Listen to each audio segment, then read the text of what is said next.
Welcome to Spiritually Raw. We expose and explore controversial truths, myths, and theories surrounding the spirit world.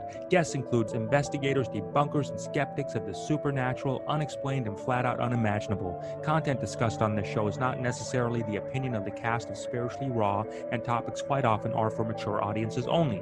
This show is not intended to replace any medical, financial, or legal advice and is for entertainment purposes only. So sit back, relax, and enjoy the ride.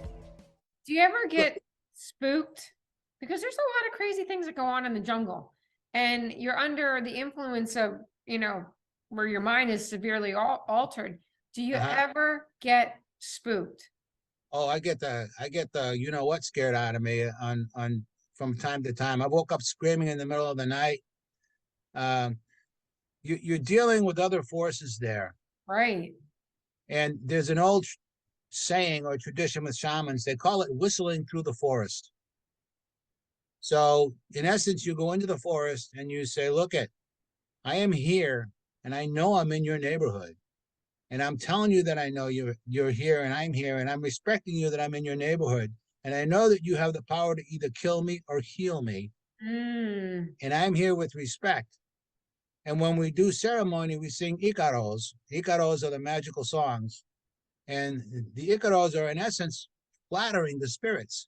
Many of them are feminine. Ayahuasca is considered the mother of all the other plants. Right. And when I'm in an ayahuasca visionary state and I'm having that communication, I consider it to be the voice of Mother Earth. That's amazing. Mom's talking to me. Hey, kid, straighten up or do this or that. How is going through all of this changed, or has it changed your concept of God, if you would? And your relationship with a concept of a God or some sort of source? Yeah. So without sounding as wrong as I will sound, I've come to the realization that I am God. I am a reflection. I am an aspect of the many facets, and so isn't everybody else. Yes. If you look at a big cosmic picture, no matter what you guys have done, no matter what I've done and where I've been right now in this meeting that we're having, we're reflecting aspects of each other. There was something inside of me that resonated with you and vice versa. So we're all connected.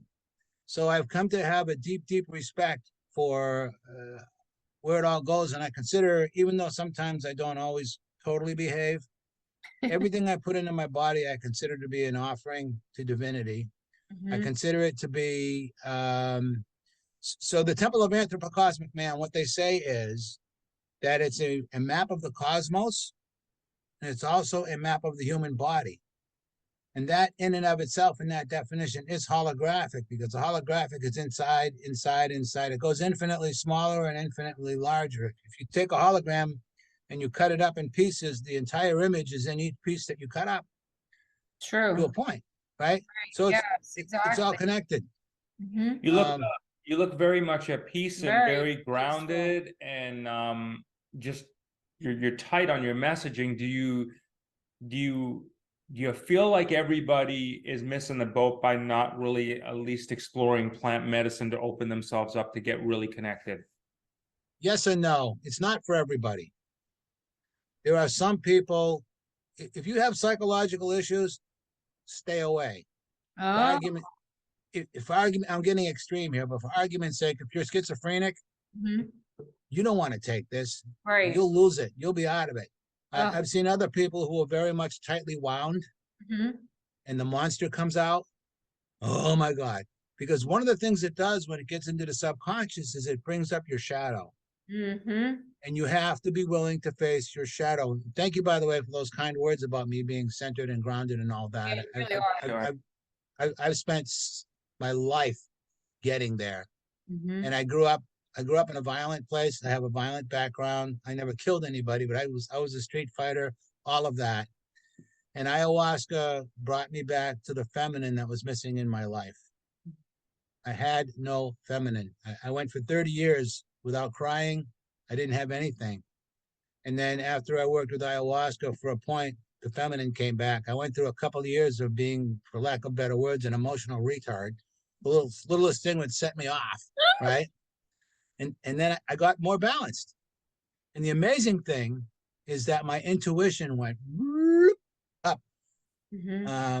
and I started becoming more balanced. So now in the past 4, 5, 6 years, actually since 2015, when I had an intense jungle experience, I felt very balanced and grounded. I've talked to friends that they have all this anxiety, and I'm like, I really feel sorry for you because I don't. That's fantastic. What happened in that experience that changed your life?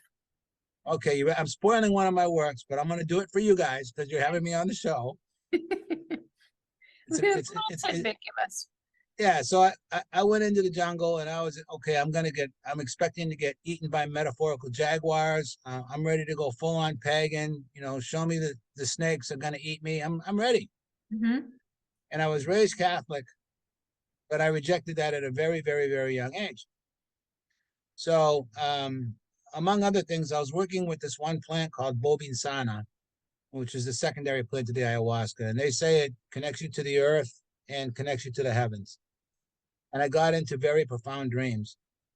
So I got into a very profound lucid dream, and I was aware of myself in the dream, and I was aware of myself in the jungle at the same time. But the dream was more real than the jungle. Okay. And for once, I said, I'm not going to take over. I'm not going to fly. I'm going to just see how this unfolds. And I kept having all these things about a friend, Teresa, and it was Teresa this and Teresa that and Teresa this. And then I was asking people about Teresa, and people started telling me about Santa Teresa de Avila. She was a 14th century, if I remember right, Christian mystic. And I thought, well, that's interesting because I never heard of her, and there she is. Well, that night, I went into the ceremony, and I was in rapture with Santa Teresa de Avila for like 4 hours. Whoa. Wow. She spoke to me in Spanish. I understood everything. It was telepathic, and I didn't know Spanish at the time. And I just let go, and it was just full on love. And then like I started getting these erotic feelings, and I started getting all embarrassed. And she was like, "It's okay. Those are normal. It's like an expression of love, and don't be embarrassed for the feelings that come up in you." And I had this very profound experience that tied in totally with the lucid dream. So my mom's been gone 19 years now, but I always had a deal with her. As soon as I come out of the jungle, I give her a call so she'd know I was alive and I wasn't kidnapped by the shining path, and all those things, because you disappear for 10 days. Right. There's nothing. There's nothing there. So I get on the phone and I go, Ma, I know you're probably gonna freak out. You probably think I've really lost it, but I gotta tell you this experience I had. So I told her, and she got really quiet. I was like, Ma, you okay? I know you think I've lost it. I know you're freaking out. And she says to me, I've never told this to anyone before ever in my life, but you know that your grandmother was a hardcore Catholic. And I never fully bought into it.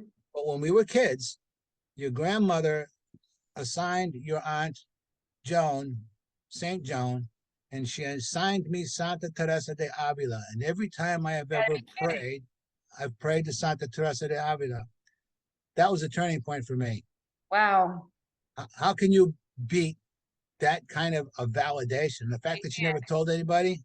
Yeah, it gives me That is chills. so It cool. literally gives me chills. That's such a That is beautiful existence about how amazing. it is so, and then how you go through life like that. When you're on the ayahuasca experience, and thank you for sharing this with us, is that are you blindfolded and you just kind of, it's the movies running through your head, or are you actually, can you see, or is it a combination of it all? Well, the answer is yes. And what I mean by that is you can really be getting into some intense visions. And I've had periods where I've opened my eyes and closed my eyes and it made no difference at all. Oh, wow. So the analogy that I've heard is a radio station.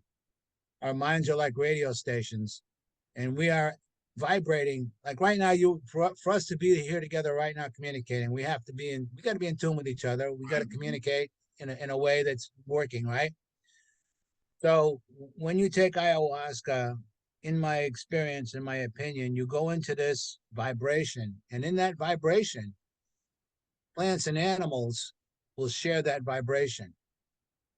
So every time you sing an Icaro, you're singing to different plants, and you're honoring them.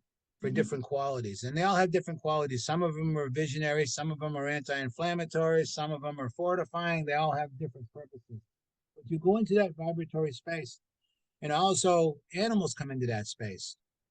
And one of the fascinating things about ayahuasca is you can be doing it in New York City, Korea, or the jungle, and people will still see jaguars, they'll still see snakes, and they'll still see condors and other birds.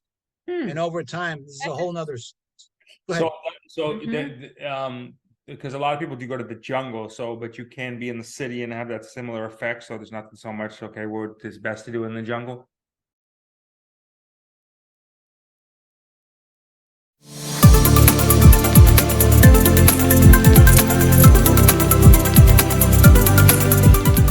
I've noticed so much is that the intuition that I am receiving on a daily basis, the messages are so clear, and they come in like, you hear a lot of people talking about, I get a download of this and a download of that. And that is the God's honest truth.